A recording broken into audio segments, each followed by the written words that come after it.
Olá, no Reflexões de hoje vamos falar sobre o desenvolvimento do Espírito Santo. Após algumas medidas que atingem a nossa economia, para falar sobre esse assunto, nós estamos aqui com o secretário de Estado de Desenvolvimento Econômico do Espírito Santo, Nery de Rossi. Secretário, nós tivemos aí no início do ano, final do ano passado, atravessando problemas muito grandes advindos do governo federal, de reforma tributária, a questão dos incentivos financeiros, o Fundap, durante décadas foi mantido aqui uma injeção desse recurso na economia capixaba e nós perdemos.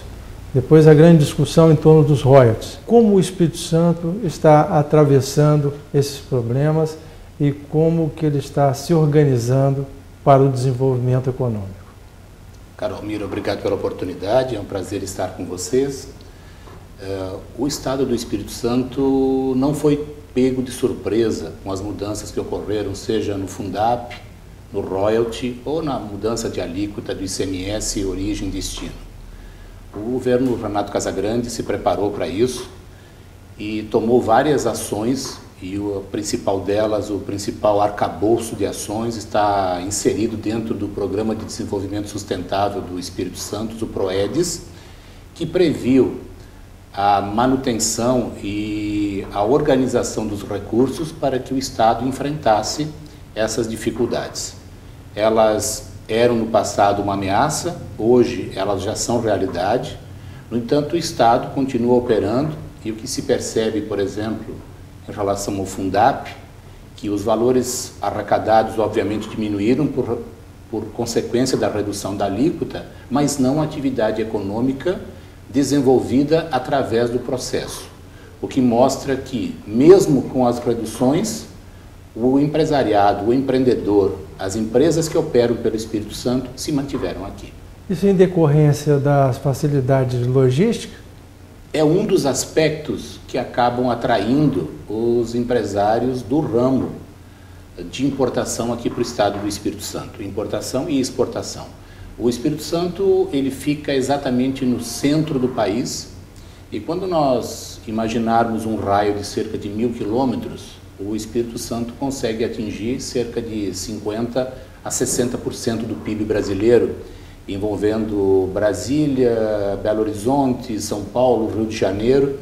Então, só com esta configuração e como o Estado se apresenta como a porta de entrada para o Nordeste e para o Norte do país e muito próximo do Sudeste, e também a entrada, a porta para o Centro-Oeste, a posição geográfica do Espírito Santo é bastante favorável e bastante incitante para que essas empresas permaneçam conosco. Secretário, mesmo a gente sabendo que a nossa logística passa por um momento também muito ruim, né, em função de demandas muito grandes na área portuária, né, nós não temos mais para onde desenvolver o porto para cargas gerais, né, o porto de Vitória, teríamos que partir para outros projetos, né? Eu gostaria também que o senhor pudesse falar sobre isso, aquela ideia do porto de águas profundas e de outros portos que estão surgindo aqui no nosso estado.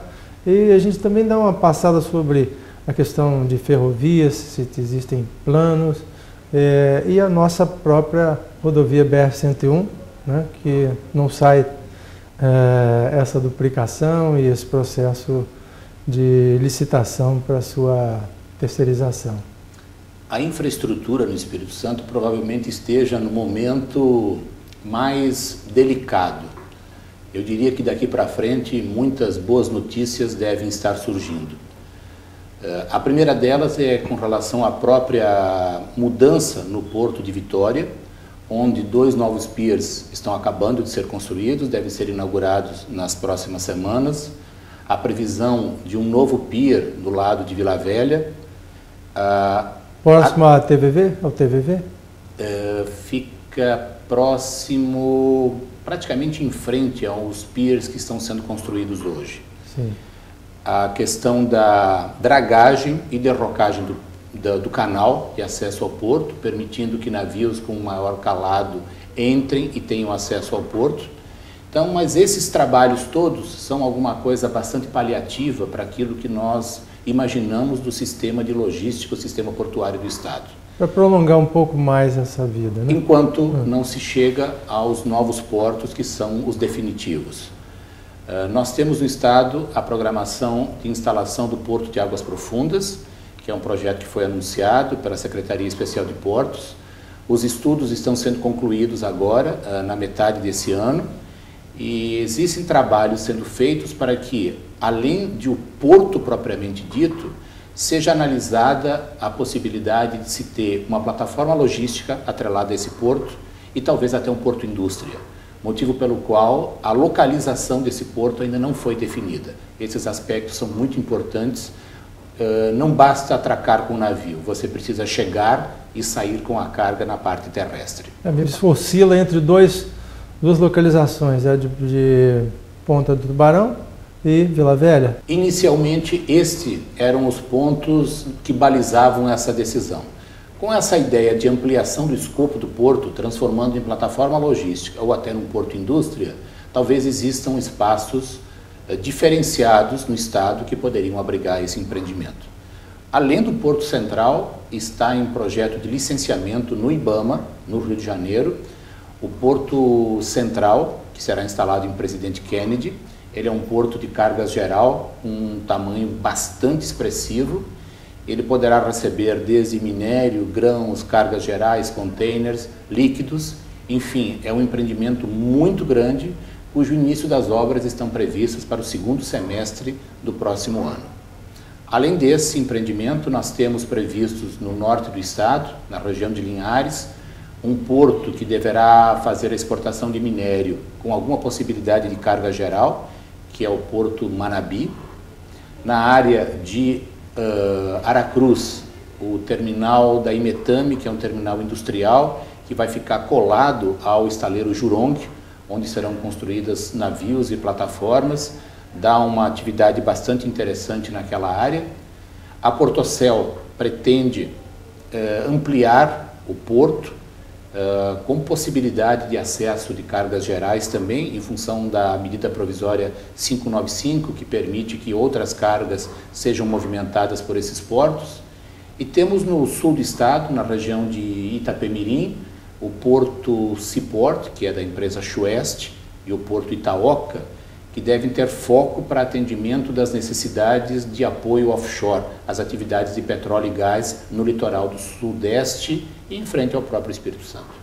Secretário, esses projetos normalmente têm um tempo de maturação, né? E até a sua completa execução. Existe uma previsão de primeiros portos que estariam, por exemplo, esse Porto de Águas Profundas está em fase de estudos ainda, né? Acho que são projetos de 5 anos, pelo menos, não? O Porto Itaoca e o Porto Shuest, de apoio às atividades offshore, devem estar entrando em operação no ano de 2015, ou seja, em menos de 24 meses. É um tempo bastante curto para um empreendimento desse tamanho. O Porto Central deve ter a sua primeira fase concluída cerca de 3 anos após o início das obras. Então, já tem licença ambiental? Os 2 primeiros estão em fase de licença prévia junto ao IEMA e o Porto Central, o processo está correndo no IBAMA. Sim. Então se imagina que o Porto Central deve estar entrando em operação em meados de 2017. O Porto Central efetivamente deve mudar o sul do estado em relação às atividades econômicas. Deve ser criado ali um grande polo, seja ele exportador de bens e materiais produzidos no Espírito Santo, assim como o recebimento de cargas, e com a grande possibilidade de entroncamento da ferrovia que vem do Centro-Oeste, que é a 354, em estado atual de planejamento, de projeto, que que se liga à ferrovia litorânea, que liga o estado do Rio até Vitória, com a possível prolongação até Linhares. Então, essas duas ferrovias que trazem carga do centro-oeste, possibilitando que ela se movimente na área litorânea, deve ser um grande diferencial de cargas para o estado e para a região portuária nos próximos anos. É verdade. Essa ferrovia vai permitir fazer um encontro com a malha ferroviária sul, não? Sim, a ideia é que a 354, que vem do centro-oeste, se ligue à litorânea e exista aí a bitola mista, permitindo que os trens possam rodar nessas novas ferrovias, assim como na malha antiga, que tem bitola diferenciada, permitindo a integração das duas malhas. Certo, nós vamos agora a um rápido intervalo, voltamos já, fique conosco.